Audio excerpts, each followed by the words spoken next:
जब तू वैसा हज करेगा तो जुनैद बगदादी रहमतुल्लाह अलैह फरमाते हैं तो फिर तू मकाम इब्राहिम पर पहुंचेगा, यानी उस मकाम को हासिल करेगा। मकाम इब्राहिम क्या है? मकाम इब्राहिम है खलीलुल्लाह, यानी इब्राहिम अलैहिस्सलाम कौन है? अल्लाह के खलील, अल्लाह के दोस्त है वो।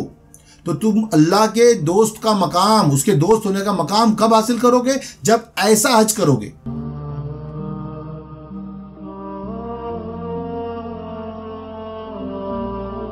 अस्सलामु अलैकुम वरहमतुल्लाहि वबरकातुहू। आज हमारा मौजू है कि हकीकी हज क्या है, हज हकीकत में होता क्या है।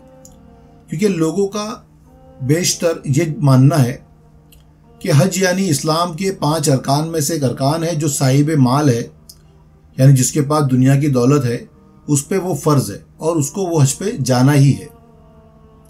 तो लोग जो है अक्सर बेशतर जो है साल में एक मरतबा हज के महीने में ज़िलहिज्जा के वक्त में लोग जाते हैं और मक्का मुअज़्ज़मा और वहाँ पर वो हज करते हैं और तमाम हज के अरकान जो ज़ाहिरी तौर पर उसको अदा करते हैं। यानी ऐसे सफ़र करते हैं, सफ़र करके वहाँ पहुँचकर फिर वहाँ उनका जो माहौल होता है कि वो एहराम बांधते हैं, फिर वो तवाफ़ करते हैं, मकाम अरफात पे जाते हैं, वो सफ़ा मरवा पे जाते हैं, सही करते हैं, मीना में जाते हैं, रमी करते हैं, यानी पत्थर मारते हैं शैतान को। ऐसे बहुत सारे अरकान जो है हज के, जिन्होंने हज किए उनको पता है, और जो नहीं किया है जिन्होंने, तो वो भी जब उनको मौका मिलेगा और अल्लाह चाहेगा तो वो भी हज अदा करेंगे। और जब वो अदा करेंगे तो ये तमाम अरकान को अदा करेंगे। यहाँ बात जो है वो ज़ाहिरी अरकान की नहीं है सिर्फ, क्योंकि हज का कर लेना ज़ाहिरी अरकान से नहीं होता है। यहाँ बात आएगी कि ज़ाहिरी अरकान के साथ साथ बातिनी हज कैसे हो। हकीकत में हज तो बातिन को ही कराना है। ज़ाहिरी जिस्म जो है वो हज में ज़रूर जाएगा, लेकिन असल हज जो होगा वो तो बातिन का ही होगा, क्योंकि हज जो है वो बदल जाने का नाम है। आज जो हमारी फितरत है, सिफत है, जो बुराइयां है, उन सब को अपने आप से दूर करने का नाम ही हज है। और जब तक हमने वैसा कुछ नहीं किया है तो हमने हज नहीं किया है। तो मैं हज के हकाइक को बयान करने के लिए जुनैद बगदादी रहमतुल्लाह अलैह और एक हाजी का किस्सा है आपकी किताब में, तो उसको मैं बयान करूंगा ताकि आप उसको सुने और समझें। जो हज कर चुके हैं वो भी समझे कि क्या हमने हज अदा किया है सही तौर पर, और नहीं किया है तो उसको आज से ही अपने अंदर उस माहौल को, उस बात को पैदा करने की कोशिश करे और उन तमाम चीज़ों को छोड़ दे जो उन्होंने बुराइयों को नहीं छोड़ा है या इस रास्ते पर नहीं चले हैं। हम लोग कुछ सवाल और जवाब है जो जुनैद बगदादी रहमतुल्लाह अलैह ने हाजी से पूछे हैं, उसको बयान करते हैं, और उसमें हमको अपना ही मुहासरा करना है, यानी अपने ऊपर गौर व फिक्र खुद करना है और खुद ध्यान देना है कि क्या मैं अपने ऊपर इस चीज़ को देख सकता हूँ, क्या मैंने ऐसा कर लिया है। या जो हज करेंगे वो भी देखेंगे कि हम जब हज करेंगे तो हम ऐसा ही अपना यकीन, नियत, खुलूस को इसी तरीके से बरकरार रखेंगे। तो हकीकी हज किसको कहते हैं उसको समझते हैं। एक हाजी जो था वो जुनैद बगदादी रहमतुल्लाह अलैह की बारगाह में हाजिर हुआ और उसने कहा कि मैं हज करके आया हूँ। तो जुनैद बगदादी रहमतुल्लाह अलैह ने पूछा कि क्या तुम हज करके आए हो? तो बोले हाँ। तो फिर आपने कहा कि मैं कुछ सवालात पूछता हूँ, तो मेरे सवालों का जवाब दो कि क्या तुम हज करके आए हो, तो मेरे सवालों का जवाब दे दो। तो उसने कहा ठीक है हज़रत पूछिए। तो सबसे पहले आपने पूछा कि जब तौबा नियत हज करके घर से निकला, यानी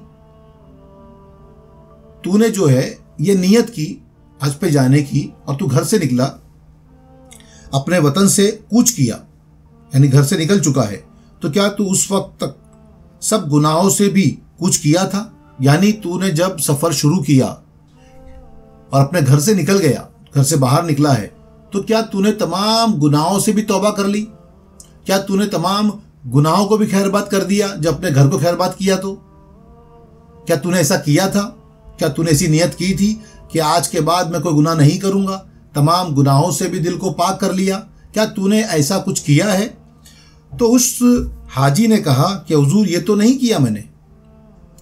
तो जुनैद बगदादी रहमतुल्लाह अलैह कहते हैं कि गोया तूने अभी सफ़र शुरू ही नहीं किया हज का, क्योंकि पहली ही मंजिल है नियत से कि गुनाहों से दिल को पाक करना।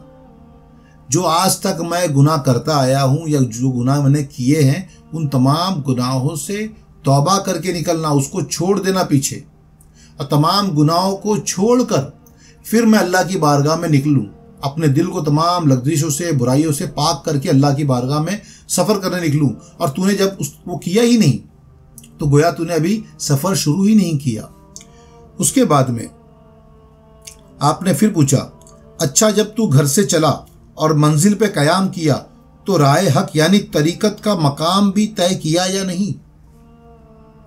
यानी अब सफ़र करने निकला है, रास्ते में कहीं ठहरा। आज का दौर अलग है, आज के दौर में लोग हवाई जहाज़ से जाते हैं तो वो यहाँ से डायरेक्ट जिद्दा या और जगह पे जो मक्का के करीब एयरपोर्ट है वहाँ पहुँचते हैं। पहले सफ़र जो है पैदल या फिर किसी जानवर पे सवारी करके उस तरीके से सफ़र होते थे, तो रास्ते में रुका भी जाता था, कई महीनों के सफ़र होते थे। अब सफ़र जो थे वो देखने हैं कि सफ़र कैसे है। अब वो सफ़र उन्होंने तय किया, रास्ते में ठहरे तो पूछा कि जब तूने क़याम किया तो राय हक यानी जो हक का रास्ता है उसको तय किया कि नहीं, यानी तरीक़त का मकाम भी तय किया या नहीं। अब तरीक़त का मकाम तो लोग जानते ही नहीं है कि तरीक़त कहते किसको है।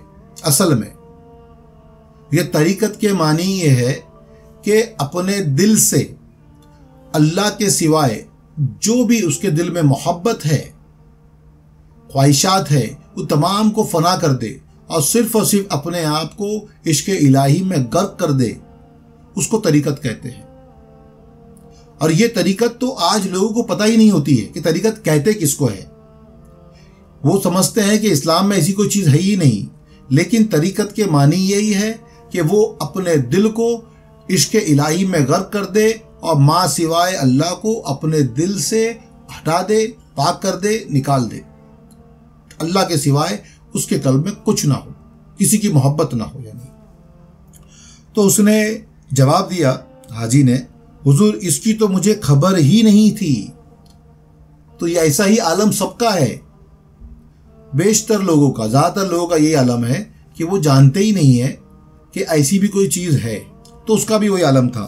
तो जुनैद बगदादी रहमतुल्लाह अलैह ने फिर फरमाया, तो फिर तूने मंजिलें भी तय नहीं की, यानी जो रास्ते की मंजिलें थी, यानी उस हज को करने की, वहाँ तक पहुँचने की जो मंजिलें थी, क्योंकि हज जो है वो असल में इब्राहिम अलैहिस्सलाम के मकाम तक पहुँचाता है। ये हज आम चीज़ नहीं है। मकाम इब्राहिम को हासिल करना इतना आसान काम नहीं है। हज को समझें कि हज वो है जो मकाम इब्राहिम हासिल होता है, तो वो हज करना वो बड़ी नेमत की चीज़ है। तो आपने फरमाया कि तो फिर तूने मंजिलें भी तय नहीं की। फिर सवाल किया कि अच्छा जब तूने एहराम बांधा, मिकात में सिफात बशीरत से अलहदगी की, जिस तरह अक्सर से और आदात से अलहदगी करते हैं, यानी जब एहराम बांधा जाता है हज शुरू करने से पहले, तो एहराम जब बांधते हैं एक सफ़ेद रंग का, वो एक सिंगल कपड़ा होता है पाक, और जो हम रोज़मर्रा के जो कपड़े होते हैं वो भी हटा देते हैं, और रोज़मर्रा के रिश्तों को भी अलहदगी, यानी हम रोज़मर्रा के रिश्तों से भी दूर हो जाते हैं। इसको समझना है कि तमाम दुनिया के जो रिश्ते हैं उसको अल्लाह के लिए छोड़ देते हैं, यहाँ तक के रोज़मर्रा के लिबास को भी छोड़ देते हैं, ज़ाहिरी लिबास को भी। तो यहाँ पर एक चीज़ और है जिसको छोड़ना है, उसको कहा गया है बशरी सिफत। बशरी सिफत किसको कहते हैं? क्योंकि सिर्फ लिबास को नहीं छोड़ना है, सिर्फ लिबास को नहीं उतारना है कि हमने जो हमारे ज़ाहिरी तौर पर जो हम रोज़मर्रा में लिबास पहनते हैं सिर्फ उसी को नहीं हटाना है। यहाँ बात जो है वो बशरी सिफत की है कि हम लिबास के साथ साथ ये बताया जा रहा है हमको कि आपने दुनिया के तमाम रिश्तों को अलग कर दिया, आप दुनिया के रिश्तों को नहीं निभा सकते हो। अब वो तमाम रिश्तों से अलहदगी करके अल्लाह की तरफ रुजू करना है अपने आप को, और दुनिया में जो आम तौर पे जो लिबास पहनते हैं उसको भी छोड़ देना है। तो ज़ाहिरी लिबास हो गया। लेकिन बशरी सिफत किसको कहते हैं? यानी इंसान में बशरी सिफत है झूठ बोलना, चुगलखोरी करना, हसद करना, जलन करना, यानी इस तरीके से बहुत सारी बुरी ख्वाहिशात, बुरी चीजें जो बशर में होती है, इसको बशरी सिफत कहते हैं। इंसान में अल्लाह की भी सिफतें होती है। कौन सी सिफत है? अल्लाह सच बोलता है, अल्लाह कभी झूठ नहीं कहता, अल्लाह कभी हसद नहीं करता, हसद से पाक है वो। अल्लाह की जो सिफतें हैं वो अल्लाह की अलग सिफत है, उसमें बशरी सिफतें नहीं है। अल्लाह कभी झूठ नहीं कहता है, हसद नहीं, जलन नहीं, बुग़्ज़ नहीं। तो ये सब तमाम जो चीज़ें हैं, ये सब चीज़ बशरी सिफत में आती है, ये अल्लाह में नहीं आती है। अल्लाह की सिफतें हैं रहम करना, करम करना, हक गोई करना। तो ये जो सिफतें हैं ये अल्लाह की है। और बशर में जो है सच बोलने वाली सिफतें भी है, जब वो अपने दिल को इन तमाम लग़ज़िशों से, बुराइयों से पाक कर देता है। तो बहरहाल सबसे पहले क्या बताया गया कि एहराम बांधने के साथ साथ में क्या करना है कि बशरी सिफत को भी छोड़ना है, यानी इन तमाम चीज़ों को छोड़ना है जो बशर के अंदर मौजूद है, उसके खमीर में है, जो बुराइयां मौजूद है उसके अंदर, इन सब को खैर बात करना है, उसको हटाना है। जब तक कि वो अपने दिल को इससे साफ नहीं करेगा तो उसने एहराम बांधा ही नहीं। क्योंकि जब उससे पूछा गया कि क्या तूने बशरी सिफत को अपने से अलग कर दिया है, अलहदा कर दिया है, तो उसने कहा कि हुजूर ये भी नहीं हुआ, उसने ये भी नहीं किया है। तो आप फरमाते हैं कि जब तूने ये भी नहीं किया तो उसके मानी ये है कि तुमने एहराम भी नहीं किया, यानी एहराम बांधा ही नहीं तुमने। ज़ाहिर तौर पर बांध दिया है लेकिन हकीकत में तुमने एहराम बांधा ही नहीं, क्योंकि एहराम बांधने की शर्त है कि आप बशरी सिफत से पाक हो जाए, जो बुराइयां हैं उससे पाक हो जाए, जो बशर की बुरी सिफतें हैं उससे पाक हो जाए, उन सबको पाक कर ले। और जो अल्लाह की सिफतें हैं नेक, क्योंकि आपकी जो सिफत है सच बोलने वाली, उसको अपनाएं। किसी जलन, अल्लाह को किसी से जलन नहीं होती है, किसी से हसद नहीं होती है, उन सिफतों को अपनाने की कोशिश करें। ये बशरी सिफत से पाक होना है। हज के लिए एहराम बांधना क्या है? बशरी सिफत से पाक हो जाना। फिर आपने पूछा कि अच्छा जब तू अरफात में खड़ा था तो तुझे कश्फ व मुशाहिदा का फ़र्क वाज़ेह हुआ या नहीं? अब यहाँ पे कश्फ जो अल्फाज है वो ज़्यादा लोगों को नहीं पता चलेगा कि कश्फ कहते किसको है। कश्फ वो है क्योंकि अरफात में जब गया है तो वहाँ पर इल्हाम के ज़रिए से बातिनी चीज़ों को जानने का नाम कश्फ है। कश्फ है किसको है? इल्हाम के, इल्हाम यानी बराह रास्त अल्लाह से जो तुमको हासिल हो जाए कश्फ, तो वो चीज़ जो है उसको कश्फ कहते हैं, जो इल्हाम हो बराह रास्त अल्लाह से, जो तुमको बातिनी चीज़ों का पता चले, यानी अल्लाह तुमको गैब की चीज़ें बता दे। तो वो तमाम चीज़ें जो है वो कश्फ में आती है। और वो कश्फ आपको हासिल हुआ कि नहीं, वो बातें आप तक पहुंची कि नहीं पहुंची, अल्लाह ने तुमको वो इल्हाम किए या नहीं किए। तो उस हाजी ने कहा कि हुजूर ये भी नहीं हुआ। तो आप फरमाते हैं कि तो गोया तू अरफात में भी नहीं गया, यानी अरफात भी नहीं गया, अरफात भी नहीं हुआ। फिर पूछा आपने अच्छा तो मुज़दलिफ़ा पहुंचा तो तुमने तमाम नफसानी मुरादें तर्क की, यानी जब मुज़दलिफ़ा में गया, मुज़दलिफ़ा में जाने के बाद में, क्योंकि वो मकाम एक मकाम का नाम है जो मक्का और मदीना के दरमियान में है, यानी करीब में है, मक्का के करीब में और मीना के दरमियान में है, जहाँ हाजी 9 और 10 जिलहिज्जा को के दरमियानी शब में क़याम करते हैं। और यहीं पे जो है शैतान को पत्थर भी मारे जाते हैं, कंकरियाँ मारी जाती है, तो उस जगह पर। तो आप जो है मुज़दलिफ़ा पहुंचा तो तूने तमाम नफसानी मुरादें तर्क की या नहीं? तो उसने कहा कि हुजूर ये भी नहीं किया, यानी नफसानी मुरादे को तर्क नहीं किया। तो वहाँ पर जो शैतान को पत्थर मारना है, शब में इबादत करनी है, तो वो जगह कैसी इबादत है कि जगह है जहाँ पर इंसान अपनी नफसानी ख्वाहिशात को तर्क कर देता है और अपने नफ्स को जो है उस मकाम पर, जैसे शैतान को पत्थर मार के वो सोचता है कि शैतान को मैंने मार दिया, तो उस जगह पर जो नफ्स है हमारी, उस नफ्स से लड़ना है और उसको ख़त्म करना है। उसका नाम है कि हम वहाँ पर जाए मुज़दलिफ़ा में और अपने नफ्स का खात्मा करें। तो उसने कहा कि ये भी नहीं हुआ, यानी गोया तू वहाँ भी नहीं गया, यानी तूने मुज़दलिफ़ा भी नहीं गया। अब उसके बाद में आपने पूछा तो गोया तू मुज़दलिफ़ा भी नहीं गया। अच्छा, जब तूने तवाफ़ बैतुल्लाह किया यानी अल्लाह के घर का, तो चश्मे सर तंजिया के मकाम में लताइफ जमाल हक देखे, यानी इसका मतलब है कि जब तूने तवाफ़ किया काबे का तो सर तंजिया यानी हमारे अंदर ये जो सर के अंदर जो है एक ऐसा मकाम है जहाँ से दीदार इलाही होता है, ज़ाहिरी आँखों से नहीं लेकिन बातिनी आँखों से उसका दीदार होता है। तो क्या तूने जमाले लताइफ अल्लाह के देखे या नहीं? यानी तवाफ़ करना सिर्फ काबे का तवाफ़ करना नहीं था, क्या तूने वहाँ पर बातिनी निगाहों से अपने रब का दीदार किया, उसके जमाल लताइफ का दीदार किया? तो उस हाजी ने कहा कि हुजूर नहीं देखे, यानी वो भी नहीं देखा। तो जुनैद बगदादी रहमतुल्लाह अलैह फरमाते हैं, अच्छा तो गोया तूने तवाफ़ भी नहीं किया, यानी जहां पर रब का दीदार नहीं हो सका तो यानी तूने तवाफ़ नहीं किया।